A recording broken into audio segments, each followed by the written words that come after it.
Eric. Bonjour Eric. Bonjour Brigitte, bonjour Sophie, meilleurs vœux. Merci. Merci vous aussi Eric. Une belle année lumineuse. Ouais, plus tranquille tout au moins. Oh, ça, oui, j'ai écouté bien tout ce que vous étiez en train de dire et j'étais totalement d'accord avec vous. Il y a juste un truc, c'est que je trouve qu'aujourd'hui, il n'y a plus de tâches véritablement qui sont propres à l'homme ou à la femme. Beaucoup de femmes font des tâches d'hommes et beaucoup d'hommes font des tâches de femmes. Et du coup, je trouve que ça multiplie les conflits. Ah bah oui, ça fait beaucoup de choses à nettoyer, les tâches. Hein. En plus, c'est vrai. C'est vrai que l'expertise l'homme. Non, mais c'est juste ce que vous dites. Donc ça complique encore plus les choses, évidemment. Oui, bien ça sûr. complique les choses. Oui. Et du coup, c'est vrai que ça fait plus de conflits, plus sujet de conflits que peut-être à l'époque de nos parents. C'est sûr, quand c'était à nous de faire la vaisselle, vous étiez tranquille. On se posait pas de questions, n'est-ce pas? Oui. Bon, après, le lave-vaisselle, il fallait savoir le faire fonctionner aussi. Hein. Ah, les femmes y arrivaient quelquefois. Oh, c'est pas très compliqué de faire fonctionner un lave-vaisselle, Eric. Ça va. C'est vrai. Même moi, j'y arrive. Changer un pneu de voiture, ça déjà, c'est plus compliqué.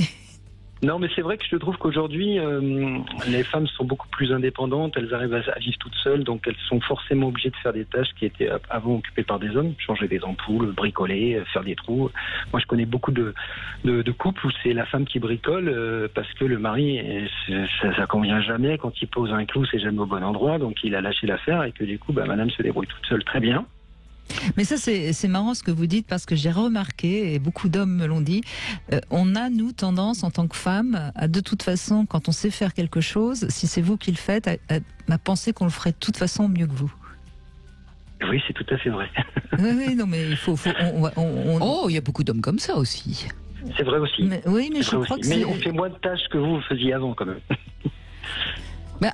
Ça dépend, si on compte les tâches extérieures, non, je pense. Oui, d'accord. Mais bon, c'est vrai que les tâches qui incombent dans une maison, je me vois mal expliquer que je fais mieux la vaisselle ou que je passe mieux l'aspirateur, parce que quoi qu'il en soit, ne le faites surtout pas, parce que vous allez être obligé de le faire, sinon. Mais je le fais déjà et je le fais mal. Oui. Je le fais toujours mal parce que forcément c'est moins bien, c'est moins précis, c'est moins plein de choses. Parce que j'en sais pas pourquoi. Peut-être que c'est le poids des années d'expérience. J'en sais rien, je sais pas. Bon, je le fais quand même parce que c'est vrai qu'aujourd'hui, tout le monde a une vie bien chargée et que si à un moment on n'a pas. Vous êtes brave, parce que moi je pense qu'en tant que femme, si c'était mon mec qui faisait le ménage, je me garderais bien de lui dire que c'est moins bien que quand c'est moi. Non, mais j'exagère un peu, mais c'est vrai que c'est souvent, est-ce que t'es passé là? Parce que c'est bizarre, il reste des trucs. En fait, je suis pas passé, je vous le dis honnêtement. C'est un aveu, mais je lui dis oui, je suis passé, je suis rapidement. Parce que c'est vrai que on fait les tâches, mais sûrement moins précisément que vous, et peut-être je sais pas, c'est toujours pareil, ça dépend. Il vaut mieux prendre quelqu'un d'un peu obsessionnel pour faire le ménage, ça c'est sûr. Et puis ils adorent ça en plus, en général. Oui.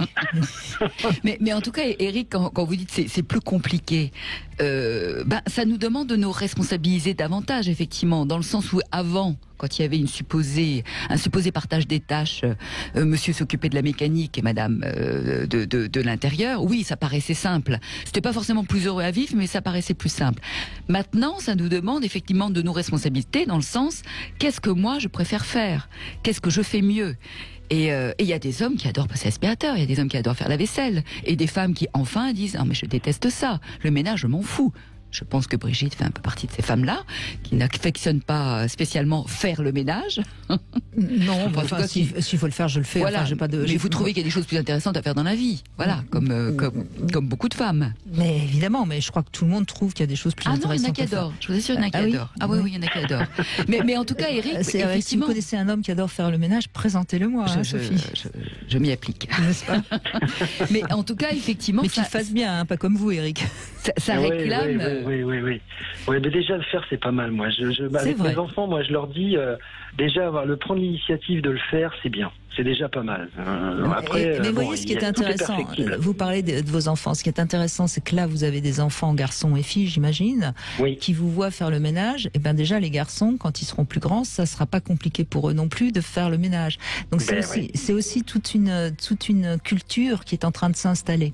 Restez avec nous, Eric, on va faire une petite pause et on se retrouve dans un instant.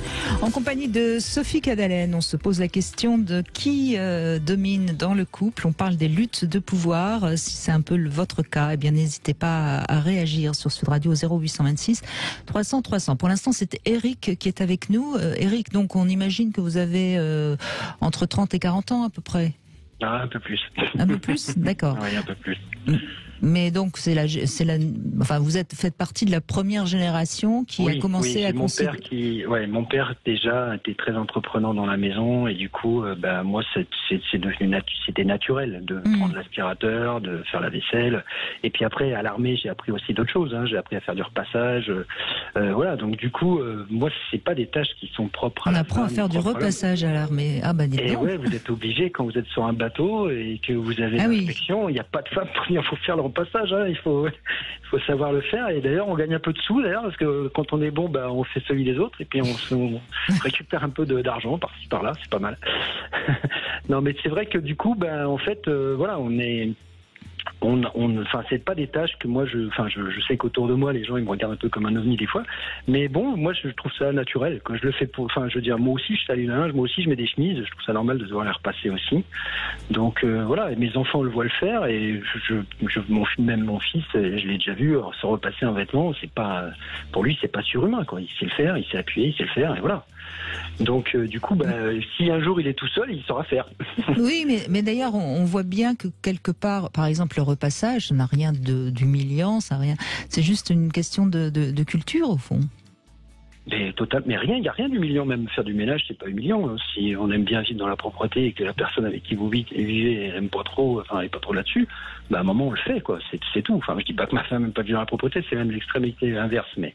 Mais voilà, mais c'est vrai. Mais bon, pour en revenir exactement à ce que vous avez dit, moi j'ai lâché l'affaire de savoir qui était le meilleur ou le plus fort. Et je trouve que de lâcher l'affaire, des fois, c'est là où on montre qu'on est plus fort que l'autre. Très juste. De devoir dire à chaque fois, de se justifier, de dire mais non, mais ça c'est mieux comme ça, c'est mieux comme ça. Moi je vois pas l'intérêt. Voilà, c'est tout. Mais vous voulez dire que dans votre couple, il n'y a jamais plus de conflit de ce genre? C'est souvent moi qui lâche le premier. Parce que j'y vois pas d'intérêt. Je vois pas d'intérêt. Mais vous avez raison. Mais faut-il derrière pour une petite chose. Oui, mais vous avez 100% raison. Faut-il en être capable? Donc ça montre certainement que vous êtes bien dans votre peau et que vous êtes bien dans votre identité d'homme et que ça ne se joue pas là, quoi. Ah, complètement. Ça se joue pas du tout là. C'est vrai que la virilité ou la supériorité, ça se joue pas là. Moi j'estime que ça se joue pas là. Voilà. Après, j'ai peut-être dans le tort. Je sais pas si j'ai raison ou j'ai tort. Je sais pas. Écoutez, en tout cas, ça vous va bien. Et puis, je pense qu'en effet, souvent, quand on se chamaille pour des choses qui sont finalement assez superficielles, ça parle d'autre chose. Ça parle d'un mal-être ou en tout cas d'un manque de confiance en soi. Il faudra que je creuse là-dessus alors. Mais non, mais vous avez l'air d'avoir confiance en vous. Non, mais je dis pas ça pour moi. D'accord, je vois. Voilà. mais vous avez totalement raison. C'est clair qu'il y a une histoire de confiance en soi et c'est pas, on le sait. Elle le sait aussi. Donc c'est clair que voilà, Ou alors ça peut être un petit jeu sadique comme ça, mais très léger, de s'amuser à critiquer un peu l'autre. Ça peut être un jeu aussi, peut-être inconscient, non, Sophie Cadalen? Oui, et puis je dirais que c'est l'endroit justement où le pouvoir ne s'exerce pas de la bonne manière. Parce que l'on répartit ses tâches très bien, et heureusement on y arrive de plus en plus, mais ce à quoi il s'agira de renoncer, c'est que l'autre fasse comme on aurait fait nous. Et c'est ça qui est compliqué. Et je crois que c'est un peu ça que vous racontez aussi, Eric, c'est que voilà, vous le faites à votre manière. On vous dit oui, mais c'est pas assez, c'est pas ceci, c'est pas cela. Et effectivement, réellement être dans le partage, réellement être dans une distribution des pouvoirs, c'est aussi renoncer à la mainmise sur tout. Or, on a quand même tous un peu la possibilité ou la propension à trouver que comme on fait soi, c'est quand même vachement mieux toujours. C'est sûr. C'est sûr, voilà. Mais une fois qu'on l'a compris et qu'on a pris un peu de recul par rapport à ça, oui, réellement, voilà, partager les choses et les pouvoirs, c'est aussi de temps en temps dire, quoi que l'autre fasse, je le laisse faire et je n'interviens pas. Oui, mais ça demande un peu de sagesse. Oui. Un peu de sagesse, un peu d'humilité aussi. Oui. Il y a tellement de sujets beaucoup plus graves sur lesquels on peut éventuellement avoir des problèmes et des conflits et beaucoup plus profonds, que si en plus on vient se rajouter ces petits soucis au quotidien, c'est plus vivable, quoi. Donc à un moment, j'ai bien compris qu'il y a des choses sur lesquelles il fallait pas que j'appuie, et puis c'est comme ça. Et ça se passe très très bien. Voilà. Mais vous avez raison, il y a des sujets comme par exemple l'éducation des enfants, l'argent, les relations avec la belle famille, qui sont des sujets beaucoup plus critiques que les tâches ménagères. Mais pourtant, les tâches ménagères font partie des conflits récurrents dans les couples. Oui, parce que néanmoins, je crois que ça nous raconte très très intimement, très profondément, et ça nous raconte malgré nous, quelle que soit notre bonne intelligence, notre bonne volonté, notre bonne foi aussi, c'est quand même des sujets sur lesquels on peut dire et faire n'importe quoi. Enfin, être pour le coup totalement irrationnel, être d'une mauvaise foi absolue. C'est pour ça que ça peut pas être négligé malgré tout. Ce ne sont pas des sujets a priori apparemment conséquents, mais qui peuvent avoir quand même des conséquences très grandes parce que ça nous raconte très intimement et ça nous raconte aussi dans notre fonctionnement personnel, individuel, mais aussi dans notre fonctionnement avec l'autre et peut-être trop souvent contre l'autre. Il va falloir que je prenne des notes là, parce que tout ce que vous dites là, c'est trop intéressant là. Mais c'est totalement vrai. Mais écoutez, c'est simple, vous écouterez en podcast la prochaine fois que vous passez l'aspirateur. Avec mes écouteurs comme dans la chanson de Queen alors. Exactement, ça sera très bien. Pas de problème, aucun souci. En tout cas, merci de votre bonne humeur, merci de votre témoignage, parce que c'est intéressant, hein, encore une fois. Moi, j'aime bien quand on commence par un homme qui témoigne et puis qui fait le ménage très bien et qui est tout à fait ravi de le faire. Très bien, je sais pas, hein, qui fait le ménage, virgule, très bien, oui, mais pas le ménage très bien. Hein. Est-ce que je peux me permettre une question, Eric ? Oui, bien sûr. Est-ce que vous aviez commencé votre témoignage là-dessus ? Est-ce que vous regrettez le temps où c'était les femmes qui s'occupaient de ces choses-là ? Ah non, vraiment pas. Non, vraiment pas. Ah non, vraiment pas. C'est une bonne conclusion. Je vais vous dire, moi je vois, si par exemple, je décidais de faire comme faisaient mes grands-parents, parce que mes parents c'était différent, mais mes grands-parents, quand est-ce qu'on aurait des temps pour nous deux, des temps de loisirs ? Si moi le soir je faisais rien et je la regardais faire, parce qu'aujourd'hui le problème c'est que les femmes elles rentrent, elles travaillent, si on leur laisse toutes les tâches, moi je me dis que plus j'en fais et plus on a de moments pour nous deux, quoi. Donc voilà, c'est pour ça que moi donc c'est intéressé. Tout à fait, c'est toujours intéressé dans la vie. Ça c'est juste. Merci Eric.